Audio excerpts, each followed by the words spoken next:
Okay. Af hverju voru svona erfiðar aðstæður á Íslandi? Já, það var bæði vont tíðarfar, það var eldgos í Öskju, stórt eldgos, kuldi og hafís við landið mörg ár í röð og fjárfellir. Svo voru Íslendingar fjarskalega ófrjálsir á þessu tíma, maður átti ekki gifta sig nema maður ætti jörð og fólk var í vinnumennsku og það mátti ekki fara úr vinnumennskunni nema bara einu svona ári á ákveðnum degi.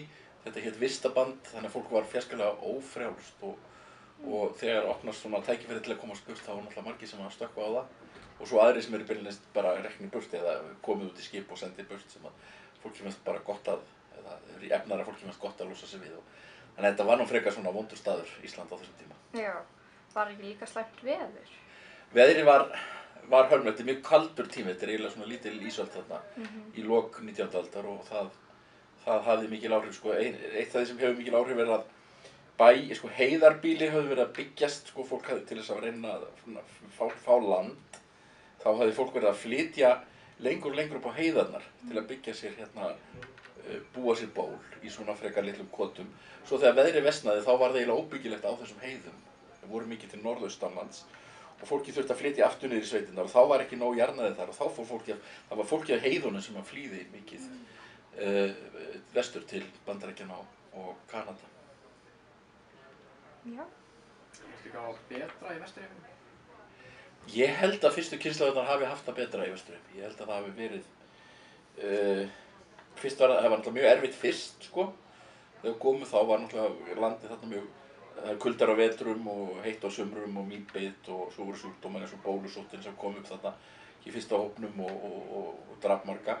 En ég held svona eftir kannski 10 ár þá hafði fólk það betra og það sem höfðaði svo mikið til fólks var það að fá land. Það var svo mikilvægt að eiga land af því að það gat ekki eignast land á Íslandi en þarna var auglýst ókeypis land og þetta náttúrulega dreifur, þetta voru bændur og það dreifur en svo voru náttúrulega aðrir sem fluttu í borgir og margir stóðu þessu býsna vel. Íslendingarnir voru til dæmis mjög vel læsir og líkt mörgum öðrum innflytjendum og það hjálpaði þeim til þess að komast áfram í Kanada.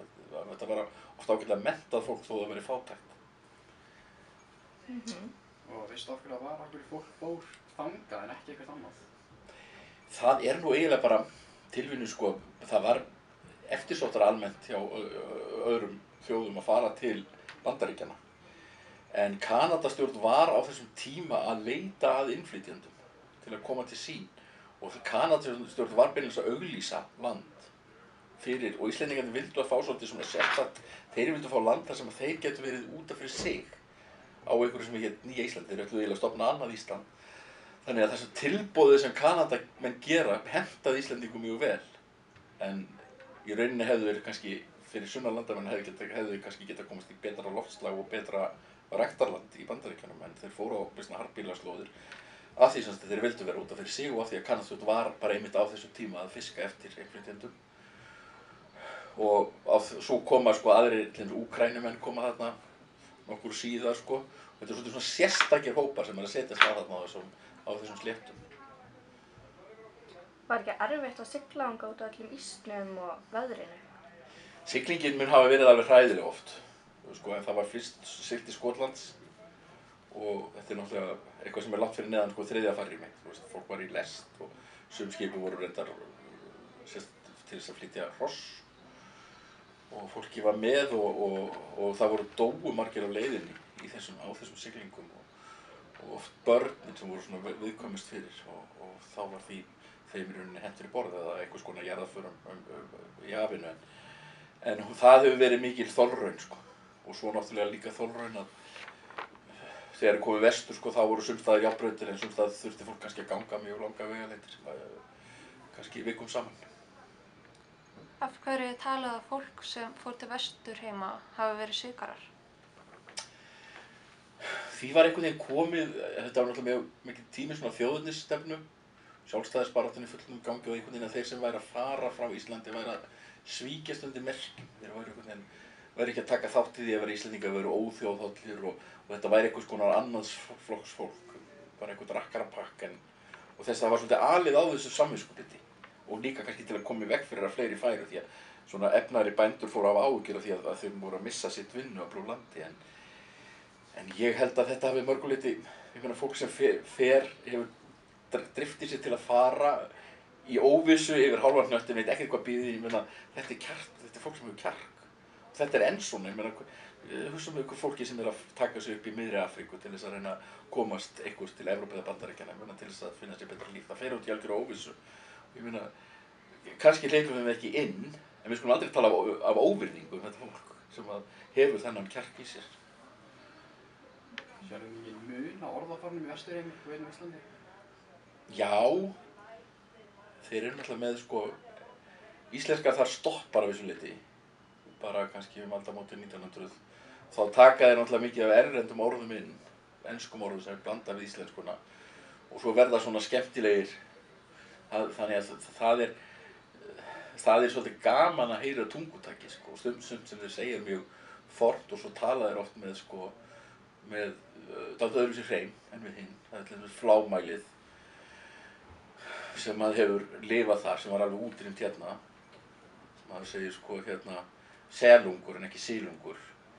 Og hérna, svo er og hafði, maður heyrir ekkert marg að segja það, þannig að það er alls konar lítil mállýskumunur sem hefur lifað þarna fyrir vestan, sko. Ég veit að málvísindamenn eru að rannsaka það.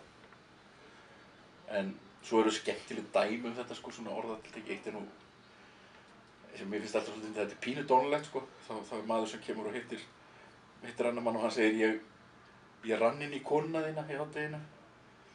Sem sagt, I ran into your wife. Ég rann inn í konuna þína, kannski, þú veist, þetta er svona pínu, já, ok. Já, og munurinn á framburði, hver er helstu munurinn á honum? Já, það er helst flámælið, sko. Já. Sem að flámælið var mikið fyrir austan og reyndar náði að lög út um allt land, en því var alveg miskunnlaust útrýmt í Íslandi því að það þótti bara ófínt af málvendamönnum, en það lifði áfram í Vesturheimi og maður getur heyrt færð og heyrt bara allt í einu skerandi flámæli og maður verður alltaf glaður, já þarna eimir eftir að þessu. Já, og hefur íslenska þróast á öðruvísi hátt í Vesturheimi en hér á landi? Já, hún er, já, mér finnst þeir sem ennþá tala íslensku í Vesturheimi, ég myndi telja að þeir töluðu fyrskilega vandað mála mörguleiti miðað við þessi viðtölum, þeir tala ekki eins hratt og þú veist, þetta er einhvern veginn svona meira svona gamalt sveitamál, þú veist, allar tungur eins og við höfum í borgum, þær hafa hraðað sér mikið og svona það er svolítið breyttar áherslur, en þarna erum við með svona gamla íslensku sem er mjög forvitnileg. Er eitthvað breyting sem þeir hafa gert á málinu til að aðlagast lifnaðarhættinum? Þeir hafa náttúrulega tekið inn bara fullt af enskum orðum sem urðu einhvern veginn partur af veruleikanum. Ég meina það er til frægt kvæði sem heitir The Winnipeg Icelander eftir Guttorm Guttormsson sem að gera grín að þessu. Og það var náttúrulega byrjað strax, en svo líður náttúrulega íslenskan líka undir lok, sko.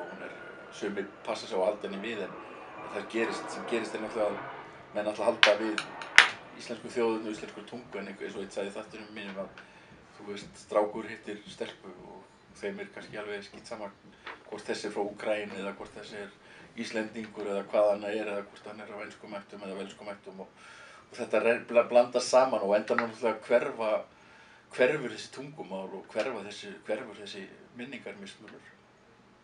Það getur ekki farið öðruvísi.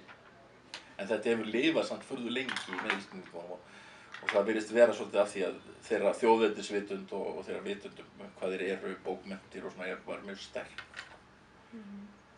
Veistu hvernig íslenskan þróaðist í Vesturheiminum á 19. öld? Á 19. öld?